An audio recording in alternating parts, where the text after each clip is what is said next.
Good evening, everybody, and welcome to our Week 10 tutorial here at Counterpoint Online. Today we're going to talk about imitative duos, which is project one for the semester, which will be due on April the 6th. But what we're going to do is we're going to build the first phrase together.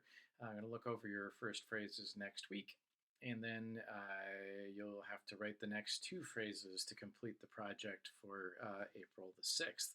So times are wasting. Let's get on right to it. So here are the steps to follow to assemble a phrase in a proper imitative duo. First, you want to write the soggetto in the guide voice. So the soggetto is the subject, same word in Italian. And it should be the subject. I have to move a cat here because she sat right where I needed her not to sit. Sorry, Nugget. So the subject is supposed to do 5 things. It must begin on the final or the fifth above the final, skip or outline the characteristic fourth or fifth of the mode. It must imitate at the fifth or the fourth above or below, begin with longer note values and gradually speed up, and be imitated after 1, 2, or 3 whole notes. So that's sort of the basic outline of a soggetto. So that takes us into our second point. So that you should write the soggetto now 1 to 3 whole note time interval in the consequent voice, and at a pitch interval of either a fourth or a fifth, and that can be above or below depending on how you're working. Then you write fresh counterpoint over the soggetto against the soggetto in the consequent. That's incorrect. What I wrote there. It should be not the guide but the consequent. So you've just written the soggetto in the guide voice, and then you followed it up with the soggetto in the consequent voice at a time interval. So then you're going to write the counterpoint back in the guide voice to continue the piece. So then what you're going to do is you're going to take this fresh new counterpoint that you wrote in the guide voice, and you're going to transpose it by the same pitch interval and write it in the consequent voice. Then you're going to rinse and repeat this process until you're about 10 or so whole notes into the composition. Try to keep the imitation going as long as possible, though the minimum, of course, is 3 whole notes. Then, as you get to about 10 whole notes in, you should set up your phrase cadence. So put that at the end, and then what we'll do is we'll just connect the 2 ends with free counterpoint. And that's how we're going to do this. So let's take a look at an example.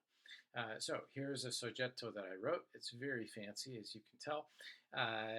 It has a couple of things going for it, which we'll talk about in just a second, but let's start by listening to it.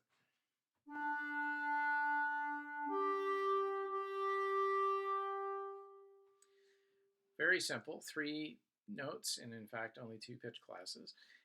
But what it does is it gives us a characteristic skip from D to G, which should signal to you that I am in a hypomixolydian mode. So that means probably this is going to be, well, it's going to be the upper or the lower voice, but the way I thought of it is that this was going to be the upper voice, which the lower voice would be in proper mixolydian, and so the upper voice I would make in hypomixolydian. So hence the characteristic D to G skip as opposed to G to D, which would be a whole other matter. And then I repeat the G immediately after as a kind of recognizability marker.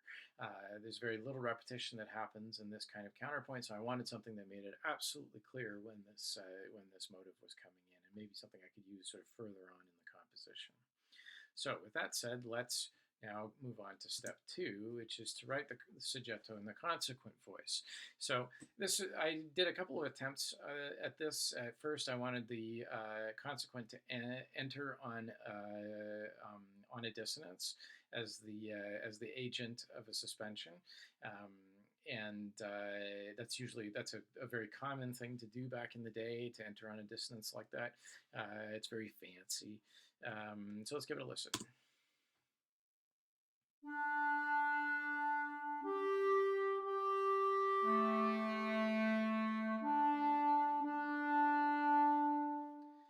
So that means that we have a 2 whole note time interval before the second voice comes in, and we also have a pitch interval of the fourth below the original pitch. So I thought this is kind of neat. So let's see if we can figure out how to write a counterpoint. So the next step would be to write a counterpoint above the soggetto, which has now been transposed into the consequent voice. So here's my first attempt at that, and apparently I forgot to put in my animations, but who cares? Let's move on. Oh, sorry, these are my animations. My goodness. All right, I should look at my notes more carefully. It actually tells me what's coming on in these things. But anyway, there you go. We're all learning here.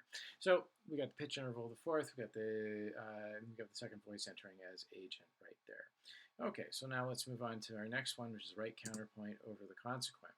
So as you can see, we've got the consequent there, and I've added a line of counterpoint, but there's a mistake in it. See if you can spot it.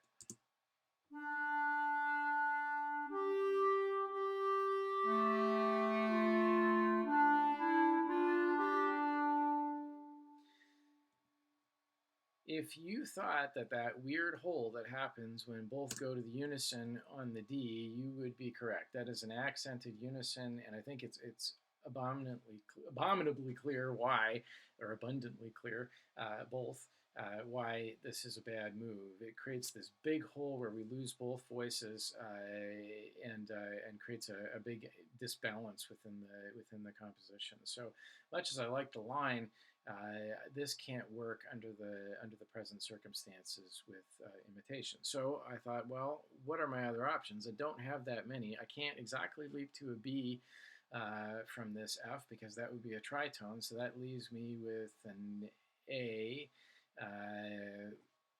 and pretty much that's it in terms of what would be consonant with this particular bass pitch. So let's take a look at the solution with the A.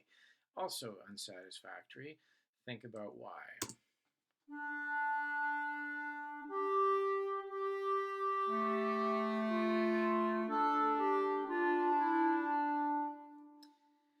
So if you identified the same rhythmic position as being the culprit, you would be correct. Here we have a perfect fifth approached by similar motion. Stands out like a sore thumb, I think, in this particular context. Remember that you know the style of the time was not to have things do that, but to be flowing and varied within a certain structure, not by having individual parts stick out a whole lot like this. So that's not a good solution in this particular case. So that really doesn't leave us much in the way of possibilities if we're going to use this particular transposition at the fourth. So though I love that dissonant entry, I'm going to have to kill my darling and let it go and move to a different kind of solution. So here's my second attempt where we have imitation at the fifth below. So the entry is on the octave, which is less cool, but it does actually make things work a lot easier. So here you can see what I did is I filled in the counterpoint above the consequent and then transposed that counterpoint and put it down into the consequent voice to carry on. And you'll note the X note heads are just there to say this is sort of the goal tone that I'm going for without assigning a rhythmic value. Let's give it a listen.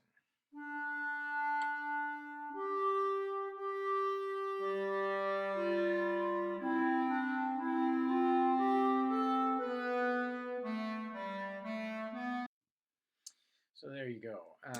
So we've got still the two whole note time interval, but now we've got the pitch interval of a perfect fifth, and we have the counterpoint, this extra counterpoint that's then moved down the fifth from the guide to the consequent voice. So the next step, of course, is going to be rinse and repeat. So now we're going to write more counterpoint above the consequent voice and then move that counterpoint into the guide voice. Let's give it a listen to. Sorry, from the guide voice into the consequent.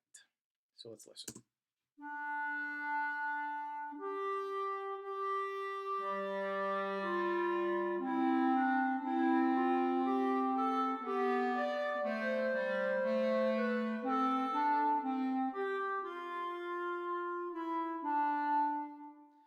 So here, this is the new stuff that we have.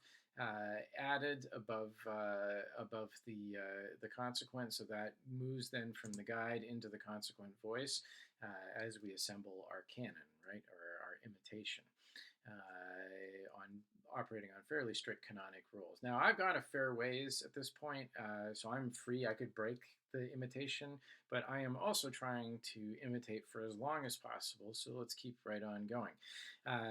So next step is going to be rinse and repeat.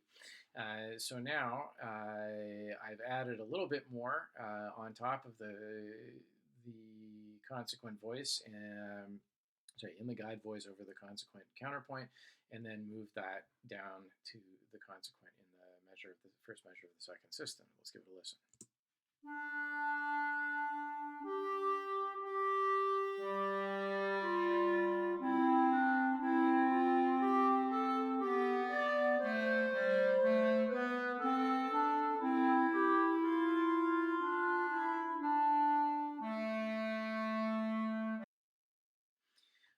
Cut off a little early there. So here we have the new counterpoint that's added, and then of course it's passed down from the guide to the consequent as our procedure instructs us to do. Okay, so now you can see that if we count up all the whole notes, we've gone about, what are we at now? 10 whole notes at this point, right? So now we need to start thinking about the cadence. The whole piece that you're to write is supposed to be 42 whole notes in length. So that means each phrase has to be about 14, 14 whole notes long. I decided to make my first phrase 15 just for giggles. So we'll see, because that also puts us on the downbeat of the last measure. So let's take a look at so there we have the calculations. So we're 8 whole notes by the time we get to the end of the first system, and 10 by the time we're through the first measure of the second. So we have definitely more than 3 whole notes worth of imitation. Okay, so the next thing to do is what? Well, we should probably plan our cadence, right? And at this point, we might think of breaking our imitation. And sure enough, that's what I'm going to do. So as you can see, I've now added a cadence at the end, and I've moved the stuff in the consequent voice in the second system to a different transposition. So let's give this a listen. Oh, or not. So here's the imitation that's broken. I've basically changed the pitch interval at this point, and I did so because it was starting to get, I felt it was starting to get maybe a little bit too mechanical, and I really wanted to get that 3-2 suspension in there. So I want some dissonant fourth species. You should always want some dissonant fourth species. That should be a natural state for anyone doing this kind of counterpoint. So I found a way to do it, but it involved breaking the imitation, and I was fine with that, and it's perfectly legal. So the next thing to take into account is this proper cadence, very straightforward. Remember, your cadences have to be totally conventional. Cadences are not the moment to do anything superbly or stupendously creative. You're trying to signal to the audience that things are coming to a close. So let's listen to this.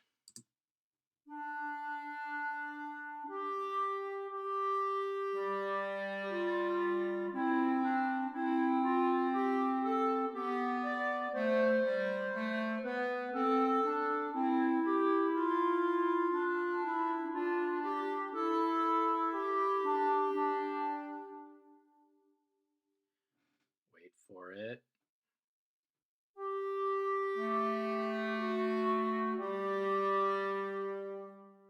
There we go.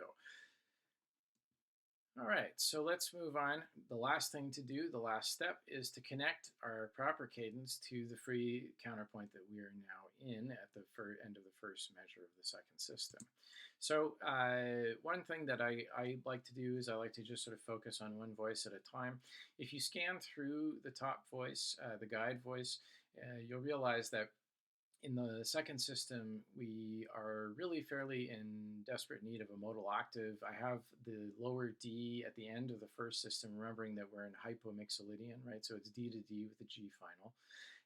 So I need some kind of modal octave before I hit that cadence. Otherwise, I'm going to have gone far too long without one.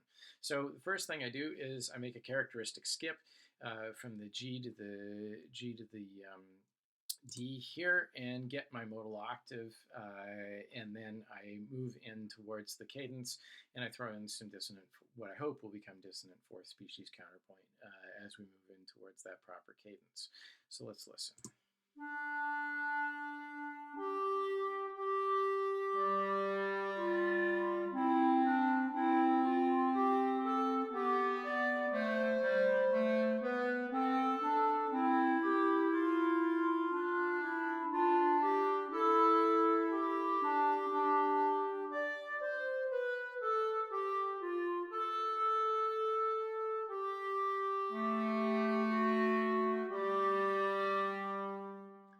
All right, final step is to write the other line against this completion. And so you'll note that I've made a few rhythmic changes in that second measure of the second system. I made the first quarter note into a half note. I added some eighth notes. I added an eighth note embellishment to my 3/2 suspension in the first measure of the second system. And I did this because we're supposed to constantly be accelerating, so I felt it was time to start adding a few eighth notes. First thing I want you to notice, other than those little issues, is that I have now created an evaded cadence. So instead of this moving to an octave like it has in all of the past examples, I decided that the first phrase of this, of my duo here, should not come to a full close. So I wanted to give it a little sense of ear resolution. So instead of going 2-1 in the lower voice, I go 2-3, which is one of the formulas for evaded cadences in your book. If you haven't remembered to check in with those, please check out the cadences chapter. I think that's chapter 8 or 7, and review how evaded cadences work. So I've added an evaded cadence. You'll also notice that I've added some ficta over here. This is, of course, the leading tone in the Mixolydian mode, the raised leading tone. And I've done it because, well, as you can see that the first F sharp there is the fifth above the B in the second voice, in the lower voice. If I didn't add that ficta there, it would become a diminished fifth, and that's no good. As a vertical interval, that's a dissonance, and I can't leap away from it the way I've done. So I've added the sharp, making it perfect fifth, and now it's a consonance, and I can do what I like. However, on the next beat, I can't make that F an F natural, even though that would be a 10th with the A. It would essentially be a cross relation where you move by half step between two voices from one beat to the next, which was not any more beloved by people in the Renaissance as it was by people in the Baroque period, although the Baroque period did use it for in extremis representations of things like the crucifixion. But otherwise, it was basically not something that you wanted to do very often. The last thing that I wanted to point out is that there are remaining some errors that I just didn't have the time to correct. You'll note that here we have a change in rhythmic value from one whole note to the next, and that's followed by another change of rhythmic value from one whole note to the next, and that, I'm afraid to say, is followed by yet another change of value from one whole note to the next, and to my great embarrassment, it is followed by yet another one after that. So that makes what I would call a VC4X. So that is to say, 4 times you did a value change across what is considered to be a bar line, rhythmic value change in this case. So this is a fairly major error. If I had time, I would definitely try and fix that. Still, I think the whole piece holds together pretty well. This would be one major error, so it would probably still be a check plus. I like to give myself check pluses unless you haven't noticed, but I think they're all legit. So let's give this the finished product a listen to, so you get a sense for what your phrase should ultimately be able to sound like.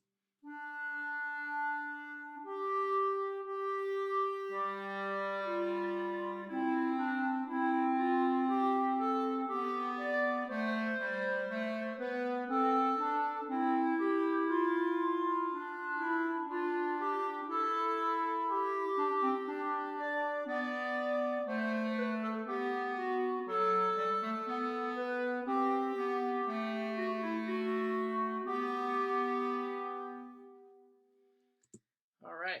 So, coming up in the next couple of weeks, the first thing to do will be to write the first phrase of your Project 1 imitative duo over the course of the rest of this week. Then submit it as usual on Monday at our regular time. And then what we'll do is I will schedule 10-minute one-on-one meetings via Skype with each one of you later in the week. So the thing to do would I'll put up a doodle poll. You sign up for a time, and then we'll meet, and I will have graded your work, and we can talk through it a little bit so that you have a very clear sense of where to go with the rest of the project. And then you will go off and work on that the following week, and well, for the rest of that week, I should say. And then it will be due the following Monday, which is April the 6th. So I think that's it for us now. I hope y'all are staying well out there. Stay sane and counterpoint it up. Talk to you later. Ciao.